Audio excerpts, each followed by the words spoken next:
કેમ છો બધા મિત્રો।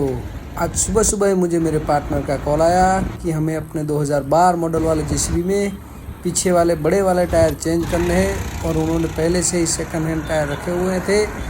तो हमने अपनी पूरी टीम को वहाँ पे बुला लिया था और आज हम सब मिलकर बड़े वाले टायर चेंज करेंगे, क्योंकि वो टायर बहुत ही वज़न में भारी होने की वजह से हमें अपनी पूरी टीम वहाँ पे बुलानी पड़ी और हम अब सब मिलकर टायर चेंज करेंगे।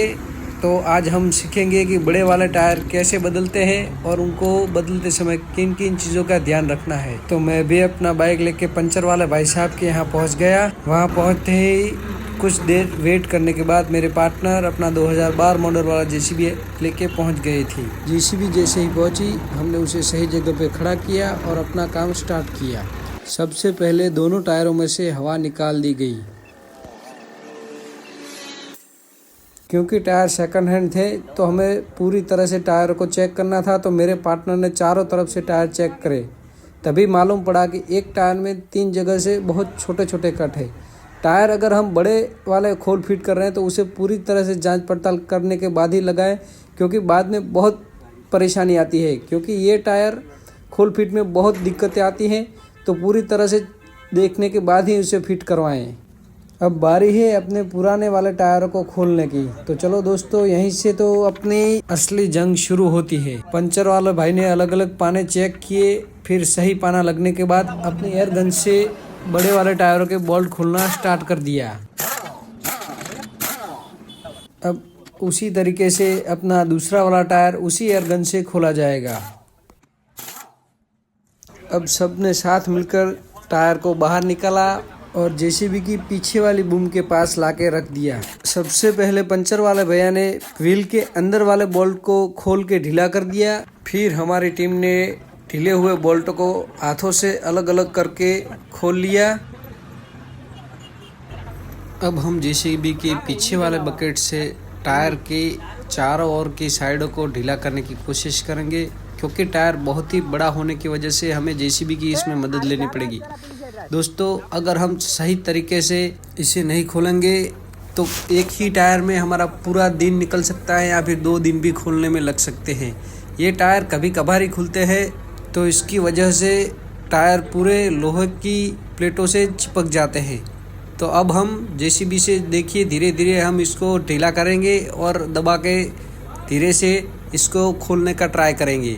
देखिए दोस्तों, ये चीज़ करते समय आप बहुत ही ध्यान से करें, क्योंकि अभी जो अपना जेसीबी का पीछे वाला फावड़ा है वो प्लेट पे न लगे, इस बात का बहुत ही ध्यान रखना होगा, नहीं तो पूरी लोहे की प्लेट डैमेज हो सकती है। तो इस बात का बहुत ही ध्यान रखें।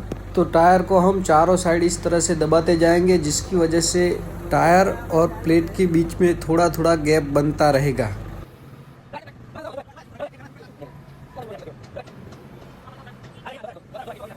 जब आपको लगे कि टायर और प्लेट के बीच में थोड़ा थोड़ा गैप बन रहा है, तब उसमें थोड़ा थोड़ा पानी डालते रहें, ताकि प्लेट और टायर के बीच में जो जंग लगी है वो जल्दी से खुलने लगे। देखिए दोस्तों, हमने आगे बहुत ट्राई किया पूरा पावड़ा का वजन डाल के इसे दबाने की, फिर वो नहीं खुल रहा था। तो अब हम सिर्फ अपने पावड़े के जो आगे वाला दांता आता है उसी से दबाएंगे, ताकि पूरा फोर्स एक ही जगह पे लग पाए। और देखेंगे कि पूरी नोक न लगे, सिर्फ दांते का पीछे वाला भाग लगना चाहिए। अगर नोक लग गई तो टायर में छेद भी हो सकता है, तो पूरी सावधानी से ये काम करें। देखिए दोस्तों, इसी तरह हम धीरे धीरे अपना ये काम करते रहेंगे कि जब तक कि टायर और प्लेट के बीच में थोड़ा थोड़ा गैप बन न जाए। इस प्रोसेस के दौरान आप पानी डालना ना भूलें, पानी की वजह से हमें बहुत आसानी रहेगी। आप देख सकते हैं कि जो नीचे वाली प्लेट है, अपने जेसीबी के अंदर वाली जो प्लेट है वो आसानी से अलग होती रहेगी, उसके लिए कोई दिक्कत नहीं आएगी। तो उसको निकाल कर साइड में रखेंगे। और जब आपको लगे कि थोड़ी बहुत जगह अपने जेसीबी के पावड़े से हो गई है, तब हम लोग छेनी और हथौड़े से इसे अलग करेंगे। अंतिम कामकाज तो अपना छेनी और हथौड़े से ही हो पाएगा। तो दोस्तों, ध्यान से ये भी करना है हमें।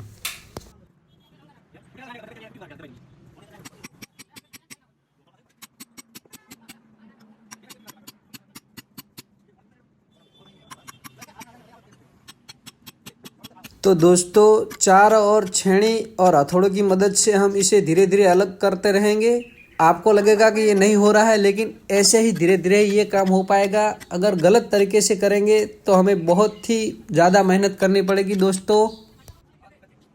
देखिए दोस्तों, इस काम में भी बहुत अपने को सावधानी रखनी है। सामने जो मेरे पार्टनर है वो छेनी पे अपना पैर रखे हुए हैं और यहाँ पे जो ऑपरेटर भाई है वो ऐसे ही छेनी को हथौड़ा मार रहे थे। तो देखिए कैसे वो चटक गया। अगर ऐसे चटकेगा तो किसी को भी सिर पे या पैरों पे लग सकता है। तो बहुत ही सावधानी से ये काम करना है हमें।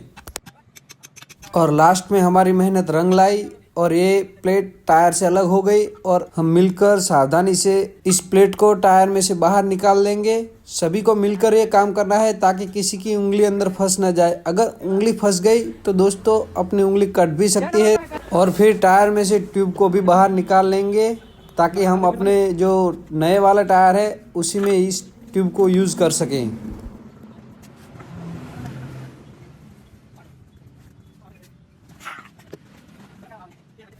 अब हमने ट्यूब बाहर निकाल के उसे चेक करेंगे। दोस्तों जब भी हम बड़े वाले टायर में ट्यूब नहीं डालें या पुरानी वाले ट्यूब को हमेशा पूरा चेक करने के बाद ही डालें, क्योंकि एक बार अगर ये फिट हो गया और फिर अंदर पंचर रह गया तो समझ लीजिए कि पूरा दिन आपको फिर से मेहनत करनी पड़ेगी।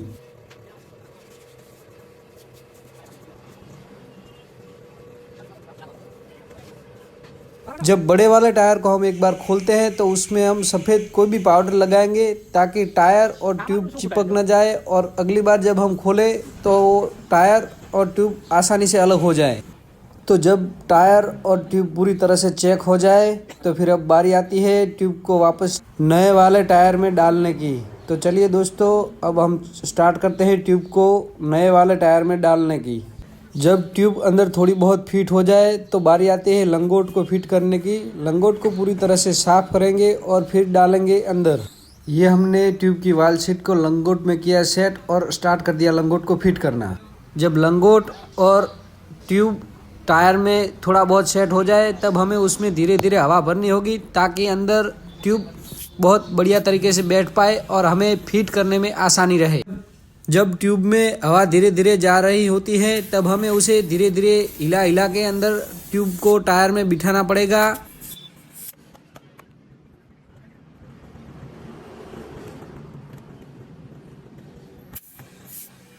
जब लंगोट और ट्यूब टायर में पूरी तरह से फिट हो जाए तब हमें जेसीबी की दो प्लेटों में से अंदर वाले हिस्से को ज़मीन पे रखकर हमें उस पे टायर इस तरह बिठाना है कि टायर की वाल सीट और प्लेट में बना वाल सीट के लिए जो छेद है वो दोनों ही पूरी तरह से मैच हो पाए। अगर वाल सीट और ट्यूब में रहा छेद मैच ना हो, अगर थोड़ा से आगे पीछे रहेगा तो फिर बाद में ट्यूब में से वाल सीट अलग होने के चांसेस बहुत ज़्यादा रहेंगे। तो इस बात का बहुत ही ध्यान रखें। तो अब बारी है जो बाहर वाली प्लेट है उसे सही से अंदर रखने की। इसमें भी हमें वाल सीट का छेद पूरी तरह से मैच करके ही रखना होगा, थोड़ा सा भी आगे पीछे नहीं चलेगा। इस ऊपर वाले प्लेट को रखते समय अपनी उंगलियों का बहुत ज़्यादा ध्यान रखें दोस्तों। अगर जो उंगली अंदर आ गई तो पूरी कटने के चांसेस बहुत ज़्यादा हैं। तो दोस्तों अब बारी है जो हमने दोनों प्लेटों को अलग करने के लिए जो बोल्ट निकाले थे उनको वापस से फिट करने की। तो देखिए दोस्तों हम एक एक करके बोल्टों को वापस फिट कर रहे हैं। इन बोल्टों को फिट करते समय ये ध्यान रखें कि ज़्यादा ये फिट न हो जाए, क्योंकि इसकी वजह से इसके आटे पूरी तरह मर सकते हैं। तो दोस्तों अब हमारा टायर पूरी तरह बन के तैयार हो गया है। तो देखिए हम अब उसे वापस से अपने जेसीबी में फिट कर रहे हैं। टायर को फिट करते समय अगर जेसीबी का ड्रम और अपना टायर अगर मैच ना हो तो जेसीबी को स्टार्ट करें और फिर उसे ऊपर नीचे करें। दोस्तों ये बहुत ही ध्यान रखें कि कहीं भी अपनी उंगली न डालें। अगर अपनी ज़रा सी भी उंगली आ गई तो पूरी उंगली कट जाएगी। इस बात का बहुत ही ध्यान रखें।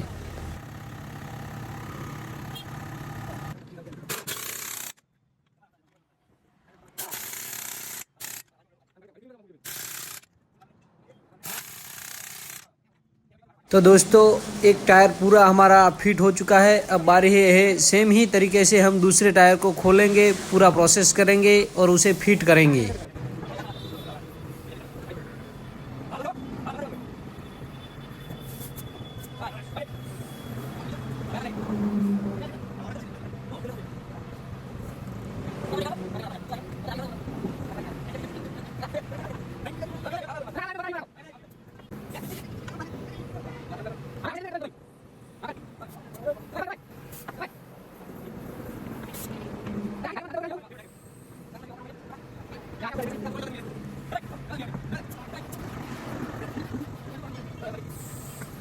देखिए दोस्तों, हम जेसीबी के दांतों की नोक से भी ये बहुत ही आसानी से इसे दबा पाएंगे। इसे दबाते समय अपना पूरा जेसीबी पीछे से ऊपर होगा, लेकिन उससे कोई दिक्कत नहीं आएगी।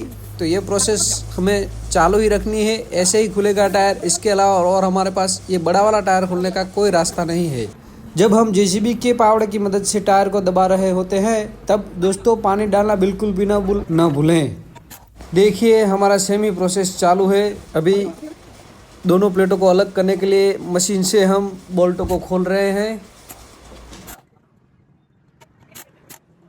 इस बार हमने बोल्टों को खोल के लाइन बाय लाइन अलग अलग रखा है, ताकि जब हम दूसरी बार इन बोल्टों को फिट करें तब एक दूसरे में मिक्स न हो जाए, जिसकी वजह से आंटों में ज़्यादा दिक्कत नहीं आती है। तो इस तरह से आप लाइन से भी बोल्टों को रख सकते हैं, जिससे आपके बोल्ट के आंटों की सेफ्टी रहेगी। दोस्तों हर बार की तरह आप देख सकते हैं, जो नीचे वाली यानी कि पीछे वाली जो प्लेट है वो आसानी से अलग हो जाएगी, लेकिन जो आगे वाली फ्रंट वाली प्लेट है वो जंग की वजह से पूरी तरह टायर से चिपकी हुई आपको मिलेगी। और जेसीबी का काम यहाँ पे ख़त्म होता है और अपना छेनी और हथेड़े का काम चालू होता है। जैसे हमने पहला वाला टायर खोला था वैसे इसे भी खोलना होगा दोस्तों। और यहाँ अपना हथौड़े का काम का चालू था, तब तक मैंने देखा कि हमारा जो टायर जो छोटा छोटा कट लगा हुआ था उसका रिपेयरिंग का काम चालू है।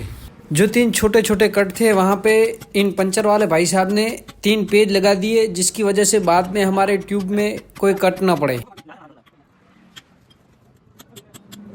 यहाँ अपना दूसरा टायर भी रेडी हो गया था, तब तक मैंने देखा कि हमारे पार्टनर और हमारे ऑपरेटर ने जो मेहनत की है वो रंग लाई है।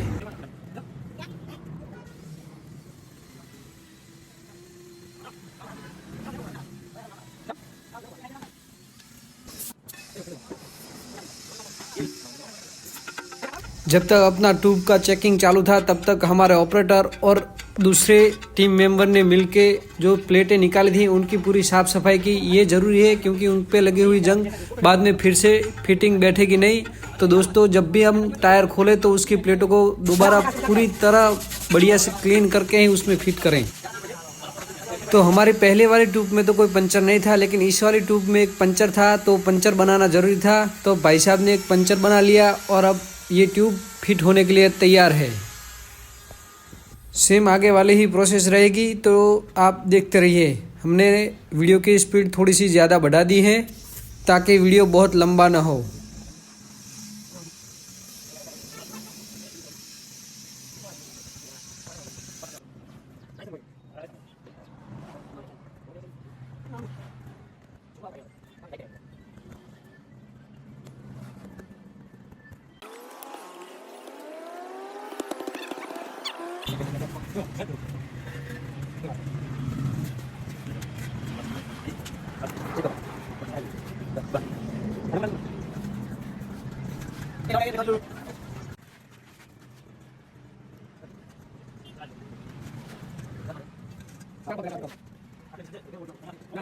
अब हमने जो लाइन में रखे हुए बोल्टों को वापस लाइन बाय लाइन सेट करके फिट कर देंगे। मशीन से जब बोल्ट टाइट करना स्टार्ट करेंगे तो पहले 1-2 बोल्ट ऐसे होंगे जो हम आमने सामने वाले टाइट करेंगे, जिसकी वजह से प्लेट ठीक से बैठ पाए, और फिर लाइन बाय लाइन स्टार्ट करेंगे टाइट करना।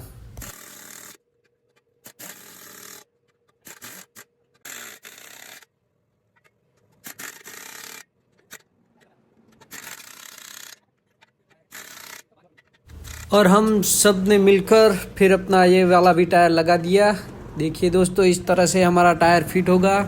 और जब भी आप टायर बड़े वाला टायर खोलें या फिट करें तो इन बातों का ध्यान रखिए, नहीं तो आपको टाइम खोल और फिट में बहुत दिक्कतें आएंगी और बहुत मेहनत लगेगी। तो मिलते हैं अपने दूसरे वीडियो में। अगर दोस्तों वीडियो पसंद आया हो तो उसे लाइक कीजिए और चैनल को फॉलो कीजिए।